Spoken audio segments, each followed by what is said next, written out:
Your memory of tomorrow is already forming. Right now, as you listen to this, your subconscious is recording experiences it can't distinguish from ones you've physically lived. That blurry line between remembering and imagining is the most powerful tool you've ever been handed. By the end of this, you'll know how to cross that line deliberately and use it to plant a future so real inside you that your body has no choice but to walk toward it. Neville Goddard taught this for decades. He called it revision, living in the end, sleeping in the wish fulfilled. But underneath the spiritual language sits a mechanism so precise it functions like surgery. When you close your eyes and construct a scene, a specific scene loaded with texture, temperature, sound, and the feeling of already being there, something shifts at the root level of your operating system. Your subconscious mind processes vivid imagination and direct experience through the same channels. It cannot tell the difference. And everything your subconscious accepts as memory becomes a blueprint it works to replicate. So why do most people fail at this? They visualize like they're watching a movie. Third person, distant, a vague picture of a better life floating somewhere in front of them, like a screensaver they glance at and forget. That approach produces nothing because it treats the future as something separate from you, something you're hoping to receive. The shift happens when you stop watching and start inhabiting. You have to be inside the scene. First person, feeling the chair beneath you, hearing the specific voice of someone congratulating you, noticing the weight of a ring on your finger or the smell of the ocean outside a window in the home you haven't purchased yet. One sensory detail, fully committed to, does more than an hour of vague positive thinking. Think about a real memory from your past, something mundane, eating breakfast last Tuesday maybe. Notice what comes back. The light in the room, the sound of traffic or birds, how the coffee tasted, the texture of the table under your hand. You didn't memorize those details on purpose. Your subconscious encoded them because you were there, present, immersed. That's the standard your mental rehearsal has to meet. When the imagined scene carries that same weight of sensory presence, your subconscious files it as real, done, logged. And once it's logged, your deeper mind begins organizing reality around it the same way it organizes reality around every other memory you hold. But dropping into that level of immersion takes practice. Your conscious mind will resist. It'll remind you that you're lying in bed, that the scene is made up, that you're being foolish, that resistance is the exact threshold where the work matters most. Neville's method was specific. Lie down. Get physically still. Let your body reach that drowsy state just before sleep, what he called the state akin to sleep.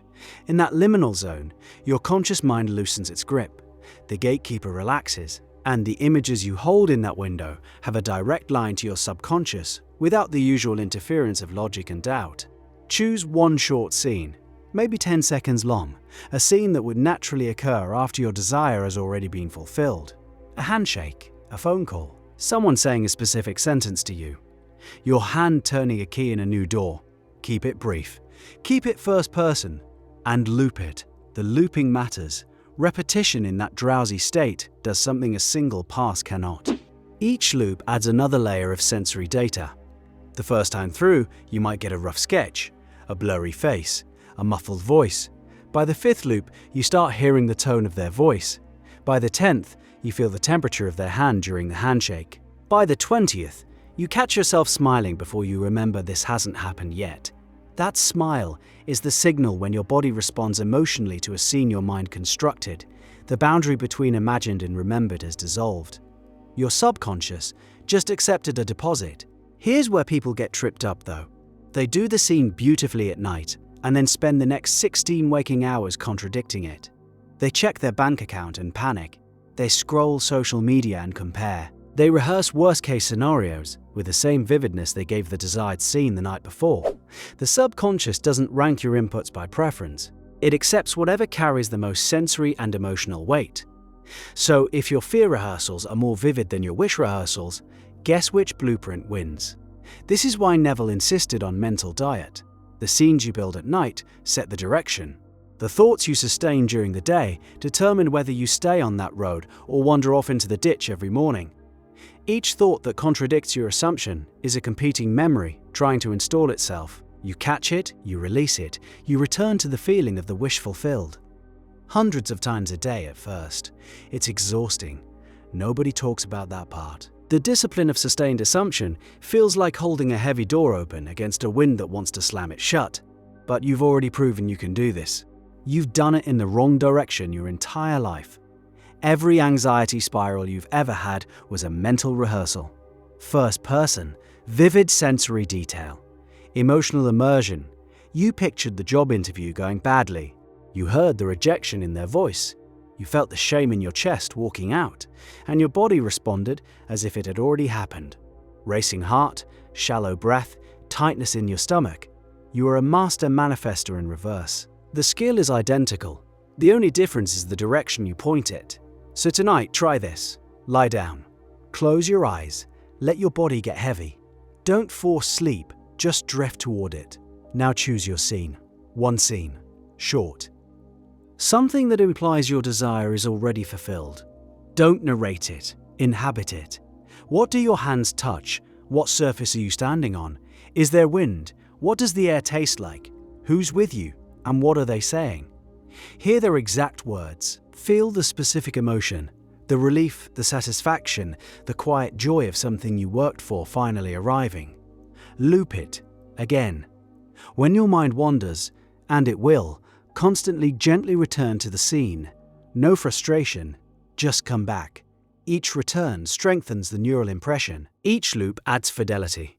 You're building a memory that your body will wake up believing happened, and when doubt shows up the next morning, because it will, standing at the foot of your bed like an old roommate who won't leave, recognize it for what it is. A competing input. A rival memory trying to overwrite the one you just installed. You don't fight it. You don't argue with it. You return to the feeling of the scene. The feeling, specifically. Because feelings are the language your subconscious speaks fluently, and words are a second language it barely understands. Some people ask, how long until it works? That question itself reveals a misunderstanding. The moment the scene feels real, genuinely real, emotionally saturated, sensorially complete, the work is done. The subconscious has accepted the impression. What follows in the physical world is a rearrangement process, and it unfolds on its own schedule. Your job ended the moment the feeling crystallized. Continuing to ask when is like planting a seed, then digging it up every morning to check for roots. The checking is what kills it. Trust takes a different kind of courage than action does. Action is visible. You can show people you're working hard. Trust is invisible. You lie in bed running a 10-second scene on a loop, and to anyone watching, you're doing nothing. The gap between the inner work and the outer evidence is where most people abandon the practice. They need proof before they'll commit to belief. But this operates in the opposite direction. Belief generates the proof. The feeling of having it precedes the physical evidence of having it. That sequence feels backward to the rational mind, and that discomfort is the cost of entry. Neville used to say, assume the feeling of the wish fulfilled and observe the route that your attention follows. That route, the people you notice, the ideas that occur to you, the doors that seem to open without effort, those are the subconscious mind executing the blueprint you gave it. You won't always see the connection in the moment. It often looks like coincidence. 3 months from now, you'll trace the chain backward and realize every link was forged in that drowsy 10-second scene you kept returning to. Your subconscious is recording right now. Every image you hold with feeling becomes an instruction. Every emotion you sustain becomes a filter through which your reality gets assembled. You've been programming this system your whole life without reading the manual. Now you have the manual. The scene you build tonight, in that quiet space between waking and sleeping, carries more creative power than 1,000 action plans built from anxiety. Give it the weight of a real memory. Give it texture, sound, warmth, and the unmistakable feeling of something that has already happened. Then let it go. Let your deeper mind do what it was designed to do.